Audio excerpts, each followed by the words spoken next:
Hello, my name is Thomas Hopkins, and I'm discussing the Russian annexation of Crimea. I'm going to start by giving a brief overview of the situation. So, in November 2013, peaceful Euromaidan protests turned violent and deadly. After this, Ukrainian President Viktor Yanukovych was expelled from power and fled to Moscow. The protests came after Yanukovych chose Russian Eurasian Customs Union over joining the European Union. In the aftermath of the overthrow, Russian forces with no insignia invaded Crimea with little to no resistance. In doing so, Russia claimed Crimea as a federal subject and the city of Sevastopol as a federal city. These actions were deemed illegal by Ukraine and most of the international community. Soon after, the regions of Donetsk and Luhansk rebelled in a separatist movement. These movements were backed by Russia, and the fighting continues to this day. The perspective of the West is that Russia is trying to take advantage of a divided Ukraine and attempting to control the state by aggressive force.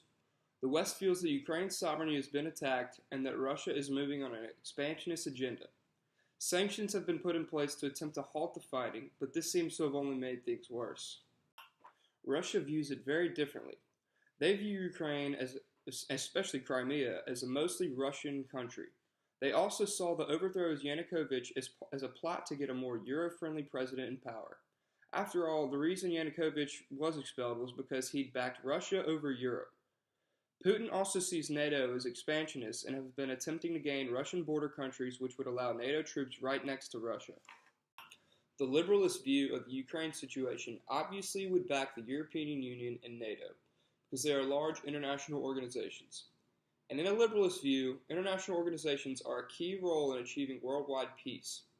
This view would correlate to Obama's outlook on the situation by backing NATO and installing sanctions to Russia.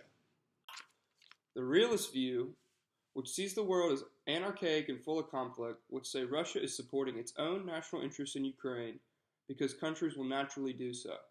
In a realist view, Putin is motivated to keep Ukraine a Russian-friendly country, to either maintain his defensive security from NATO powers getting too close, or to enhance the power he holds in the region. Either way, a realist would not be very surprised that Russia has intervened in Ukraine.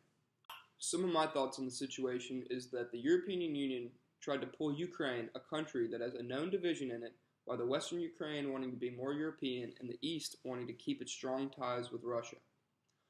This further divided the country, ultimately leading to an overthrow of the government and a civil war.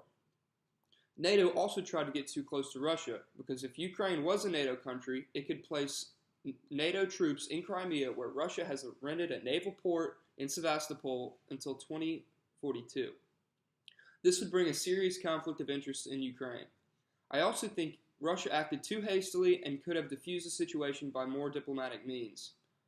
Another reason for Ukraine to be such a national interest to Russia is that the majority of Russian oil pipelines run straight through Ukraine into the rest of Europe. For Russia to lose control of these oil pipelines would significantly decrease the monopoly it has in the region. Thank you. This is my presentation.